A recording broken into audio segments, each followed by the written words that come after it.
The best part of this movie by far was that I got to see a 30-second trailer of The Odyssey. I can't even believe that that movie is a year out. It's coming out in a year, and they're already advertising for it.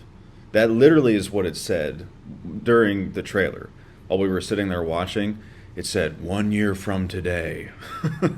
So the hype train is unbelievable. Well deserving. I mean, Christopher Nolan is the premier filmmaker of this generation.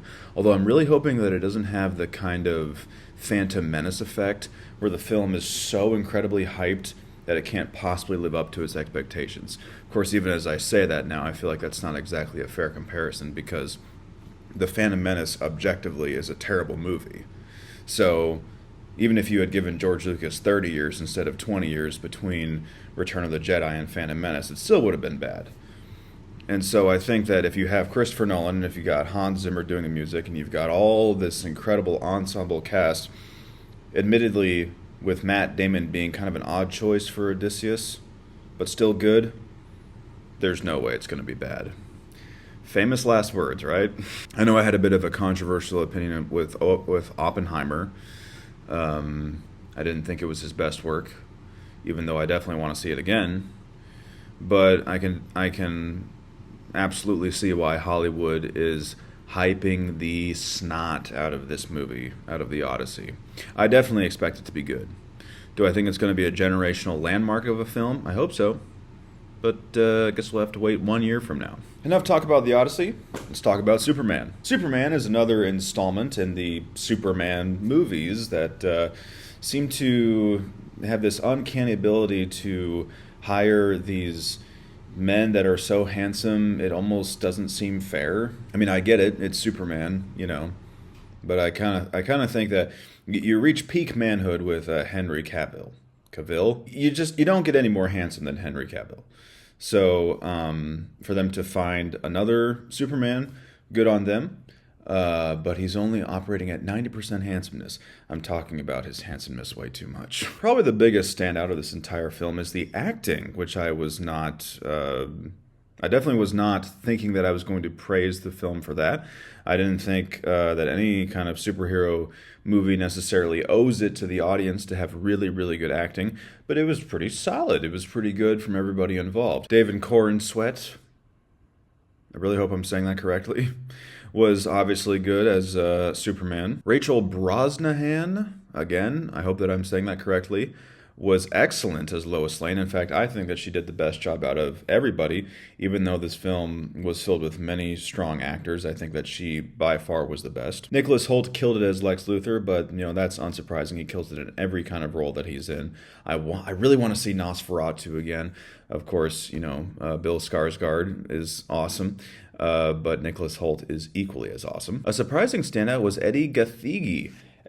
For the third time, I hope that I'm saying that correctly, but as Mr. Terrific, I really liked his sort of very baseline tone. He seemed like he was really in control, and I liked how much command he had in the screen. There were a few times when he, had some stupid canned superhero lines that he had to deliver just so that they could, keep it light, and that sort of took away from his overall character. But for the most part, he did pretty good. And that's kind of a good segue into my main complaint with this movie, is the humor. There were some jokes that were so bad that I was like, okay, so is the punchline that this joke is so unfunny that it's supposed to be funny? I honestly couldn't tell at some points. I honestly couldn't tell if the joke was supposed to be that this is the lamest punchline you've ever heard in your life, therefore that's why it's funny. You know how those anti-jokes, why did the chicken cross the street?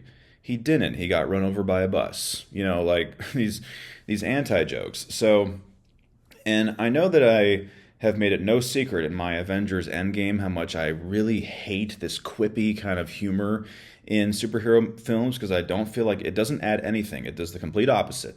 It takes away from the drama, it takes away from the weight of the film, and it basically takes away from your overall experience. Imagine if you're watching Return of the King, and Sam has Frodo up on his shoulders, and they're climbing up to Mount Doom, and that's the point when Sam decides to drop some little quip.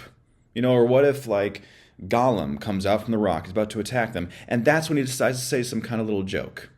Avengers Endgame could have been 90% better if they had just taken away these dumb little moments. I see this as an absolute win. I know I really come across as like a curmudgeon-y old man, and I am. But I just feel really strongly about this, particularly with superhero movies. I think that Christopher Nolan was able to nail it for the most part with his Dark Knight trilogy. I think that even he falls victim to some of those dumb little quips, particularly in The Dark Knight Rises. So that's how it feels. You don't need it.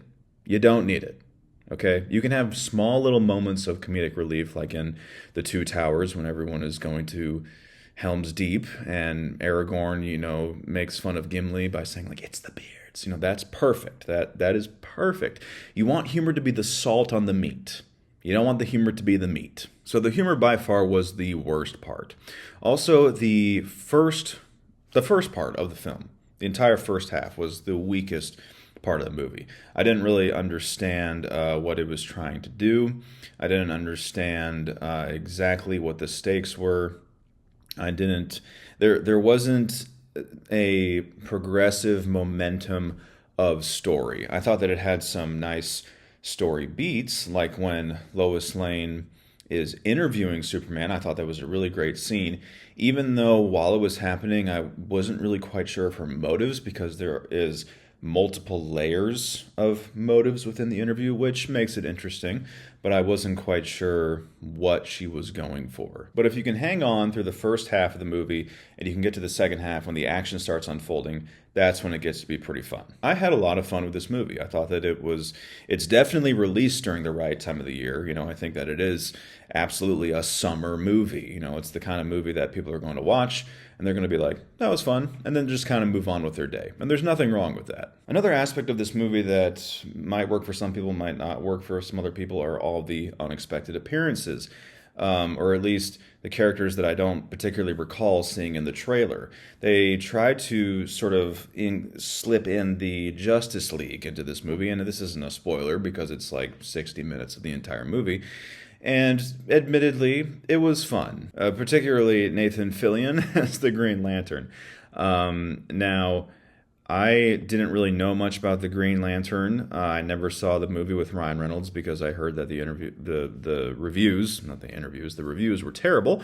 So I was like, whatever, I don't want to see it, and I'm not really a big fan of the Green Lantern anyway. But after I saw this movie, I was like, oh, those are some cool powers, and like, depending on like how consistently you apply those powers, that could be a difference maker. Like that, he's powerful, and his character's kind of a dope. His character's a joke, but like he definitely has some abilities that I'm excited to see how they explore it in the future. Of course, the bowl cut isn't really doing him any favors. That alone might get him kicked out. Although at the very end of this movie, they had this one random character shows up that everyone knows. You know who it is. And I don't mean like I don't mean like you've seen the movie and you know who it is. I just mean like it's a character everybody knows, and they show up at the end of the film and you're just like, okay.